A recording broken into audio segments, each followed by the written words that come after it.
Bienvenido a Gracias, Punto de Orden. Fernando, Andrés, saludos a la audiencia y a la teleaudiencia de Radio Centro. Déjame primero hacer un comentario de lo que ustedes conversaban antes. Yo también he sentido esa paz relativa en este feriado, en donde se ve un trabajo muy efectivo de las Fuerzas Armadas y de la policía, dándole tranquilidad a la gente y pudiendo disfrutar a los tiempos de un feriado en paz.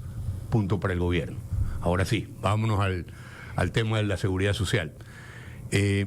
Bueno, a ver, en tiempo real, en tiempo actual, hoy el seguro no tiene problemas todavía, pero si nosotros no hacemos los deberes bien, tendremos problemas en el futuro cercano. ¿A qué me refiero con esto? La seguridad social, que fue pensada hace 93 años, tiene una realidad absolutamente diferente a la del inicio. Es decir, hace 93 años, usted se jubilaba a los 65 años y la expectativa de vida era 71 años para los ecuatorianos. Hoy la expectativa de vida está entre 81 y 84 años. Es decir, usted se sigue jubilando a los 65, pero se va a morir en promedio a los 83, 84 años. Entonces, esa diferencia entre 71 y 83 son 13 o 14 años que no estaban programados actuarialmente el momento que se empezó la jubilación hace 90 años.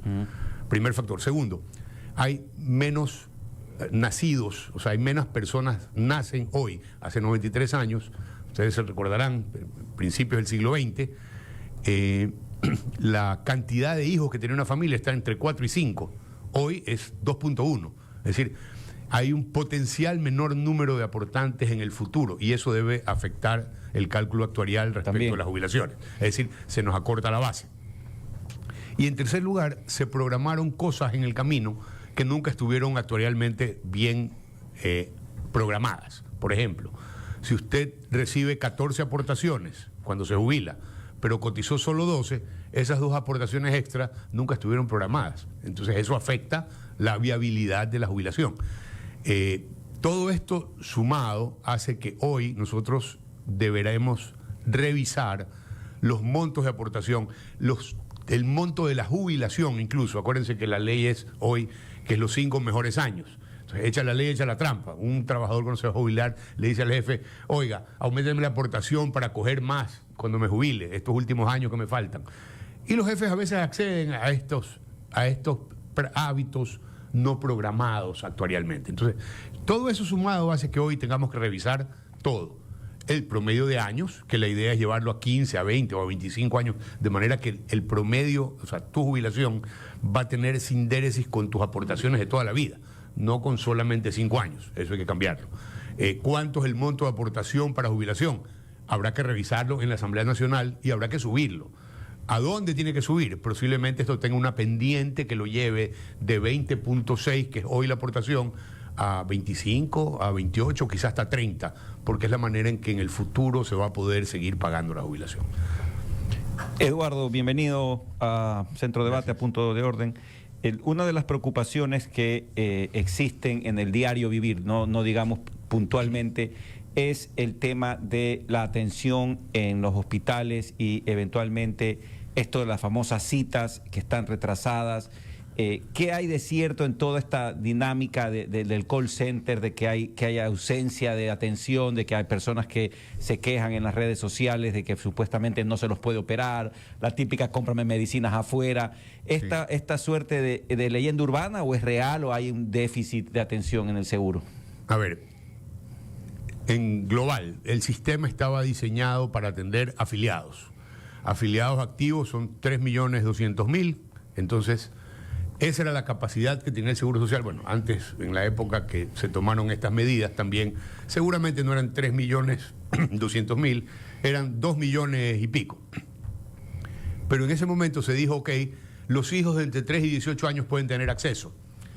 Esos hijos no estaban programados en el sistema. Entonces, si usted le mete a un sistema que está programado para 2 millones, tomemos en el día de hoy, para 3.200.000, y usted atiende 8 millones, esos 5 millones que son esposas, hijos, qué sé yo, que nunca aportaron, no estaban dentro de la programación de la Seguridad Social para atención de salud. Entonces, ¿qué pasa? Obviamente, al asistir esta masa inmensa de usuarios, colapsa el sistema. Sí, clarísimo. Entonces, ¿qué hizo la Seguridad Social? Dijo, ok, señores, voy a usar prestadores externos.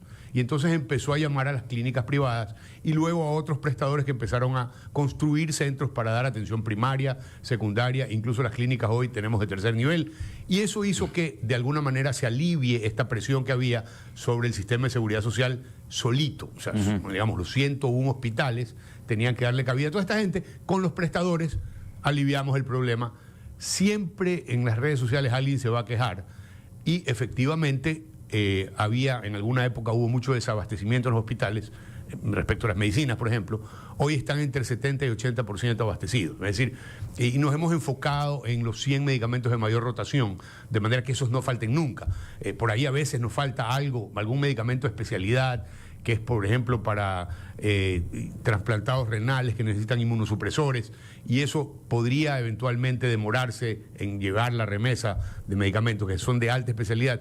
Felizmente ahí no tenemos un número grande de pacientes, sin embargo, todos se quejan, obviamente, porque te falta la medicina. Entonces, hoy lo que hemos tratado es de que los hospitales estén suficientemente abastecidos, y los centros primarios de atención es donde deberías retener el 70% de las consultas. Es decir, la gente que va porque dice me duele la garganta o tengo un proceso gripal, y tú lo puedes examinar, diagnosticar y mandarlo a su casa con medicación. Por supuesto. O sea, ahí se queda pues el 70-75% de las consultas.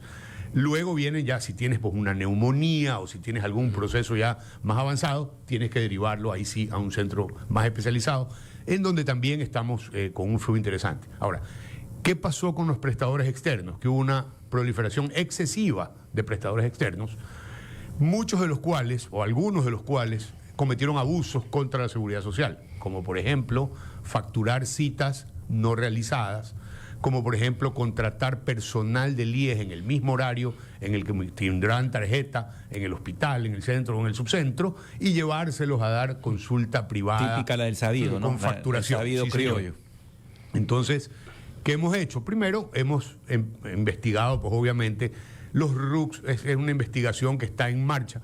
Enviaremos los resultados a la Fiscalía y a la Contraloría para que procesen a estas compañías sinvergüenzas y a estos empleados sinvergüenzas. En los chats, estos famosos que hemos seguido todos los días y los seguimos haciendo, se relaciona el tema del narcotráfico con la corrupción. Al final son los mismos, y hay uno que le dice nada menos que a un narcotraficante: no ha pensado en meterse a las empresas públicas, debería meterse, mire, ahí está el dinero. Y, por ejemplo, hay que escoger a las principales, en donde se puede ganar mucho dinero: el seguro social, las telefónicas, las eléctricas, el petróleo. Eso se lo dice un operador delincuente que ha estado viviendo de esto, y muy rico desde hace mucho tiempo. Y el otro dice: sí, lo voy a pensar, el narcotraficante. Todo esto, sin duda, si se ha dado, es porque había el permiso para hacerlo. El permiso para hacerlo.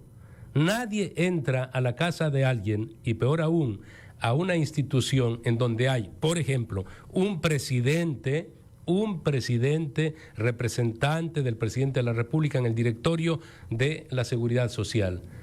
No es que entran porque quieren, pues, les abren las puertas. Entonces, con un administrador conocedor de la materia médica, como el caso del doctor Eduardo Peña, conocedor de administración, y un hombre reconocido por su honestidad, no hay lugar a que ocurra lo que ha venido sucediendo en el país. Pues es que a mí no se me ocurre que personas que incluso se conoce, tienen dinero, han llegado a estas instancias a dirigir el Seguro Social, no se me ocurre que esas personas hayan ido para cometer actos de corrupción o permitir actos de corrupción para luego recibir los réditos de aquello. Entonces, el Seguro Social está en soletas también por mucho de esto. ¿Se va a terminar, se va a erradicar, doctor? Sí, bueno, vamos a tratar. Acuérdate que el tema de la corrupción es un tema complicado. Cuando tú empiezas a detectar irregularidades, y hablamos ahorita de los hospitales, nosotros tenemos también un número excesivo de empleados. Hay alrededor de 34.000 funcionarios en la Seguridad Social. Es un número demasiado alto. Es decir, tú deberías operar con menos personas. Pero ¿por qué hay este número, Fernando? Y la causa ahí es porque finalmente muchos políticos han decidido que tienen algún pariente, algún primo, algún tío, algún qué sé yo, y es, oye, pero dale un empleo en el Seguro Social. Y entonces nos han llenado los hospitales. Hoy el Carlos Andrade Marín, por ejemplo, tiene 3.900 funcionarios. Es demasiado, o sea, debería tener menos.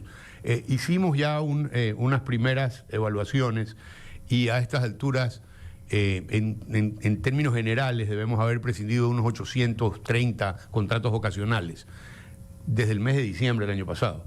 ¿Sí sabes qué ha pasado? Nada. ¿Por qué no pasa nada?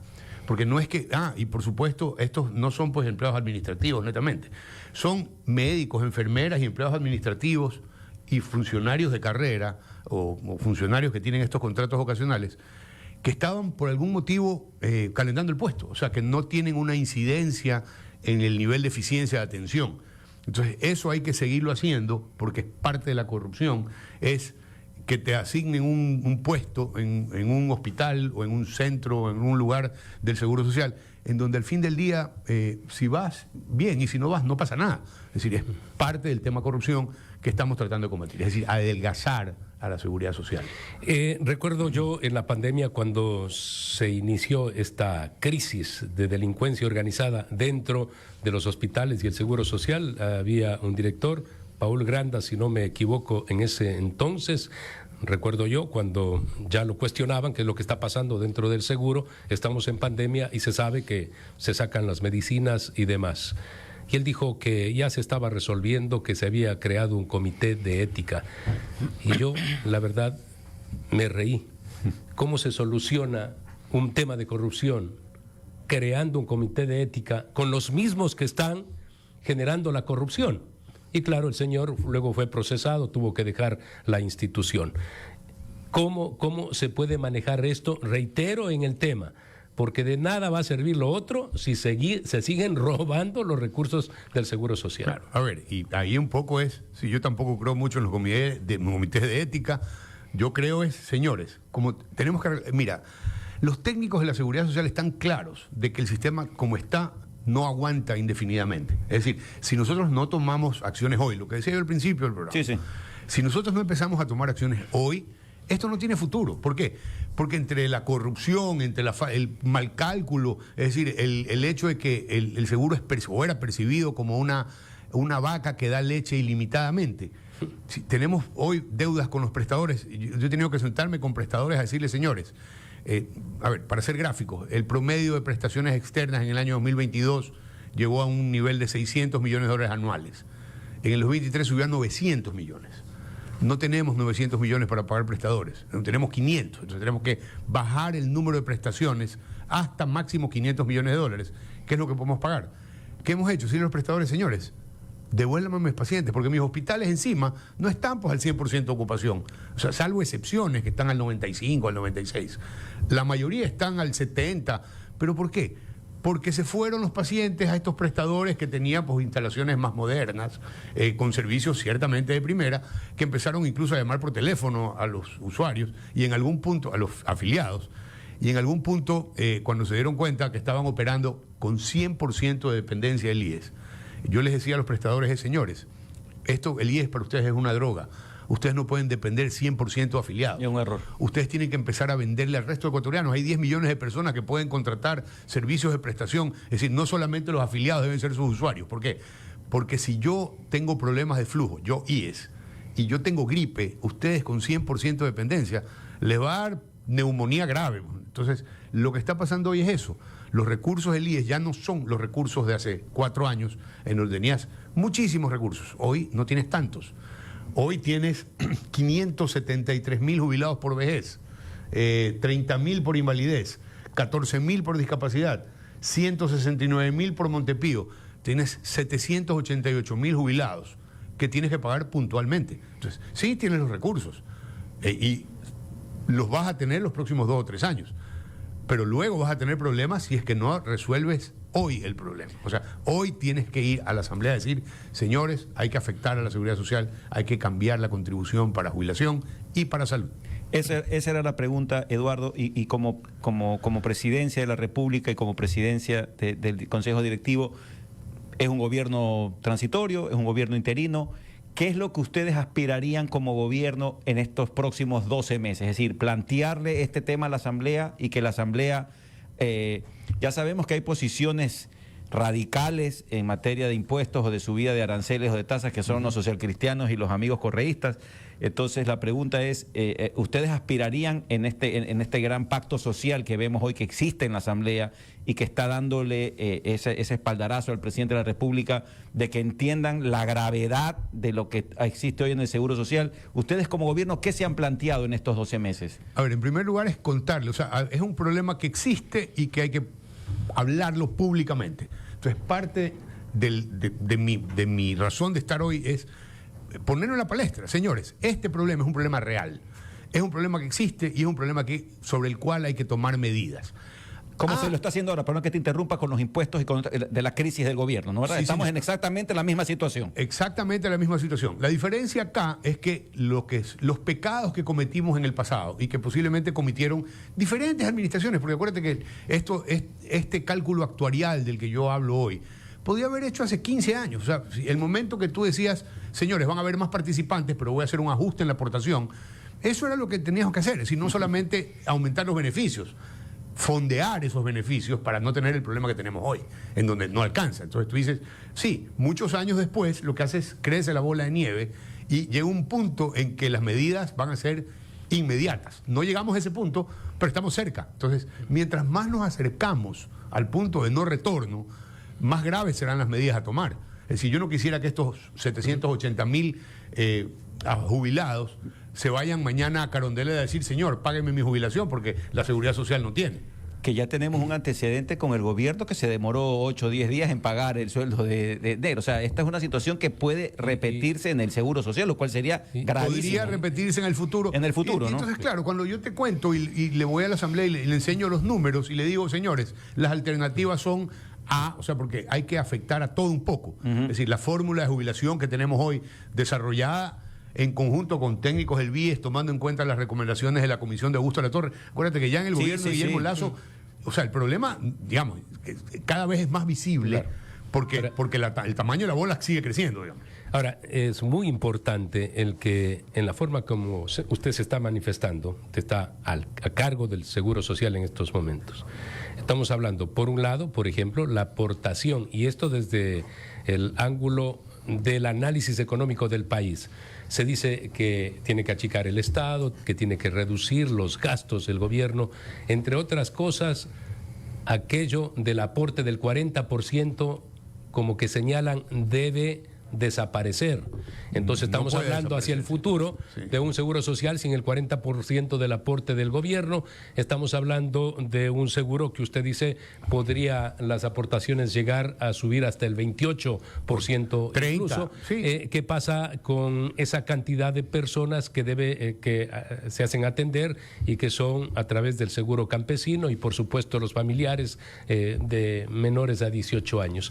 ¿Qué va a pasar con todo esto para transparentar, para poder sanear al Seguro Social?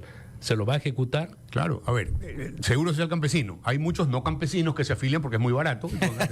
Pero es verdad. A ver, es que echa la ley, echa la trampa. Entonces, tienes que ir a investigar. Señores, a ver, tráigame, ¿cuál es su cultivo? Usted tiene melloco, qué sé yo. A ver, tiene papa, sí, tiene vaca, no sé. Pero venga, porque ahí sí lo acepto y para eso está diseñado el sistema.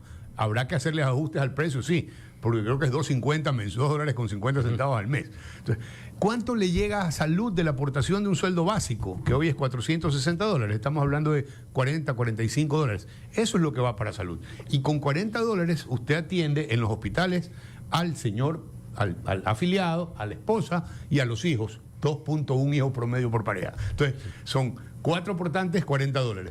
¿Ustedes creen que alcanza? Esa es la pregunta. Entonces, si no alcanza, pues hay que... Paola, hay que cobrar más. Yo tengo una pregunta. El IES quiere más afiliados, buscará a los jóvenes desde los 15 años. El presidente Eduardo Peña considera que los afiliados deben pagar más y por más tiempo para garantizar la sostenibilidad. ¿Cómo es esto de los jóvenes de 15 años que se afilien? Sub-24 se llama el plan. Ok. Y es, si tienes entre 15 y 24 años, no vas a pagar una cuota mínima que es $80 y pico, $80. Te vamos a afiliar con $50. ¿Por qué?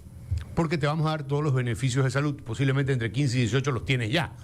Pero empiezas a hacer un ahorro que eventualmente, pues, si todavía no trabajas y tu papá te dice, ok, te voy a empezar a pagar la afiliación, para que cuando cumplas 18 años puedas hacer un préstamo hipotecario, porque ahí sí verás que la matemática justifica el hecho de que tú empieces a los 16, a los 17 o a los 18 años a aportar. Si tú te vas a comprar tu primera casa a los 20 años y ya has aportado 3 años, tienes una historia de aportación.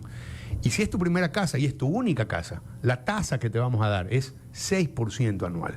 Y te vamos a financiar hoy hasta 25 años tu casa. ¡Qué maravilla! Y vamos a mover a 30 años. O sea, estamos trabajando en el proyecto de que ese afiliado que puede tener tasa 6% tenga 30 años plazo para pagar. Es decir, empiezas a los 18, a los 20, bueno, pues a los 50 años ya la casa es tuya, a sabiendas de que esto te va a costar menos que un alquiler. Entonces, es un beneficio bastante interesante para aquellos jóvenes. ¿Pero ya se ha hecho o se piensa hacer? No, está por terminar. O sea, a ver, lo que pasa es que el sistema tienes que adaptarlo para que pueda, el sistema informático del seguro tiene que ser adaptado para poder tomar estos nuevos afiliados con estas características diferentes. Es una afiliación menor y todo. Lo vamos a terminar en 10 días. O sea, en 10 días ya verás un poco la campaña. Y lo que estamos haciendo, porque claro, cuando tú dices... Pero a los 24 se termina. A los 24 ya tienes que pasar, sí. A los 24 ya tienes que hacerte... Y de 25 en adelante no tengo el beneficio de este de aquí. No, ya de 25 en adelante no tendrías el beneficio de pagar 50, vas a tener que pagar 80. Ya, ok. Si que quieres afiliarte voluntariamente. Perfecto. Esto está pensado básicamente para emprendedores jóvenes que hoy sí pueden afiliarse y que eventualmente en 2 años ya tienen acceso al crédito hipotecario. Entonces, el crédito hipotecario, 6% es una tasa que no existe en el país, mercado, salvo para estas condiciones súper específicas. Entonces, sí es interesante, si tú haces la matemática, vas a decir, bueno, si yo tuviera 20 años, estuviera buscando algo así. Sí, es que en un sistema intergeneracional como el que tenemos es necesario tener a más jóvenes aportando para las afiliaciones, para las pensiones siguientes. Claro, el índice de aportantes contra jubilados, que lo tenemos al 5-1, debemos subirlo a 9-1, que es otra parte. Es decir, hay muchas soluciones. El problema es que hay que empezar a hacer cosas porque si no cambia. A ver, si hacemos lo mismo, proverbio chino, el resultado va a ser igual. Por supuesto. Si hacemos cosas diferentes, vamos a tener resultados diferentes. Entonces, lo que pretendemos nosotros en esta administración es hacer cosas diferentes, un poquito diferentes, que a la larga tengan un resultado sustancialmente diferente. La última pregunta de mi parte es, ¿qué va a pasar con estos 101 gerentes, como decía Fernando, de los cuales algunos no sabemos, pero parece que eran un poquito traviesones? Sí, a ver, ahí hay de todo. Creo que llevamos 5 cambiados. O sea, apenas hemos llegado a 5 y con unos bemoles terribles. En el Carlos Andrade Marín, el momento que pusimos a Fausto Guerrero duró 4 días en el cargo. El motivo de su renuncia es hechos extraños han ocurrido. La realidad es que lo amenazaron. Entiendo yo que le apuñalaron las llantas del carro o algo parecido. Y el tipo dijo, yo no me quiero meter en esto. Entonces, bueno, conseguimos otro finalmente, que quizás un poco de carácter más fuerte y que esté dispuesto a un poco frentear el tema, pero es muy complicado el problema. Hemos cambiado en el Teodoro Maldonado, está el doctor Rubén Egas Peña, lleva ya 3 trasplantes de que se sentó hace un mes. Es decir, estamos trabajando hoy un poco en cambiar. Hay una parte de la seguridad social que la gente no la ve y que la vamos a poner próximamente en redes, que es lo que nosotros hacemos más o menos 350 trasplantes anuales en los hospitales de tercer nivel, que son el Carrasco en Cuenca, el Carlos Andrade Marín en Quito y el Teodoro Maldonado en Guayaquil. Trasplantamos riñones, 150, 140 riñones al año. Trasplantar un riñón es una operación que cuesta $70,000 el momento que tienes el donante. A los afiliados se las hacemos gratis, o sea, digamos, para eso está el seguro. Claro, con sus aportaciones. Con las aportaciones. Hacemos trasplante de córnea, hacemos trasplante de médula. Es decir, la tecnología de los hospitales del seguro en nivel 3 es súper alta. Es muy buena. No quiere decir que no tengan problemas de exceso de personal. Eso es harina de otro costal. Vamos a ver la parte buena. ¿Por qué? Porque si tú eres afiliado y mañana, Dios no quiera, por algún motivo, te vuelves insuficiente renal, tienes que irte a dializar 2 o 3 veces a la semana, conectarte a una máquina 3 o 4 horas para el trasplante te cura la insuficiencia renal porque tienes un riñón de un donante que es un riñón nuevo y que si lo cuidas te va a durar el resto de tu vida. Entonces, imagínate el ahorro en las diálisis pues para el Estado, ¿no? Por supuesto. Y la idea es poder llegar a ser solo renal por lo menos 300 al año, de manera que vas resolviendo el problema. Entonces tenemos unos lindos testimoniales de la gente trasplantada, porque ese ciudadano que ganaba sueldo básico, que fue insuficiente renal, además de las campañas de prevención, el momento que le resuelves el problema te da un lindo testimonial, que es: yo de otra manera no hubiera resuelto esto. Bueno, lo van a ver. Y siguiera en diálisis y siguiera en esa... Siguiera en diálisis con las complicaciones Exacto. que si hay diálisis peritoneal y Ya, Fernando. Sí, ya estamos terminando la entrevista por favor, en 30 segundos. ¿Qué va a pasar? En más, usted ha dicho que se destinaron 900 millones para la cobertura a través de los operadores Prestadores externos. Usted ha dicho se va a reducir a 500. ¿Qué va a pasar con las deudas que tienen con esos operadores? ¿Y qué va a pasar con los que hicieron bien las cosas? Aquellos que de pronto sirvieron de manera honesta, transparente y realizaron un buen trabajo. A ver, la idea es pagarles a todos. O sea, las deudas habrá que cumplirlas. O sea, nosotros no podemos... Honrarlas, sí. Hay que honrar las deudas. ¿Cómo? Estamos estudiando varios mecanismos, entre ellos entrega de activos, entrega de bonos. Ahí vamos a ver. Lo interesante hoy es no atrasarnos en el día a día, porque no los podemos dejar Descubiertos. y el día a día, lo que sí, el compromiso de ellos ha sido pues disminuir el nivel de prestación. Es decir, yo no puedo, si estamos en 900 y tenemos que bajar a 500, eso es que los pacientes se regresen a la infraestructura del IES, que no está saturada y que puede atenderlos. ¿Para qué? Para que haya un balance. Porque la infraestructura del IES es el payroll de medicina del IES, que también es casi 1.000 millones de dólares anuales. Entonces, yo no podemos, digamos, hay que hacer un balance entre la cantidad de prestaciones que debe bajar a 500 y mantener la atención excelente en los hospitales para que se mantenga con el 80 o 90% de abastecimiento y 100% de calidad percibida por el usuario. Eso es un poco la... Agradecemos al doctor Eduardo Peña, él es el presidente del Consejo Directivo del Seguro Social. Muy amable por haber estado esta mañana para Muchísimas brindarnos gracias por la invitación. informaciones muy Muchas importantes. gracias, Eduardo. Muchas gracias. Chévere.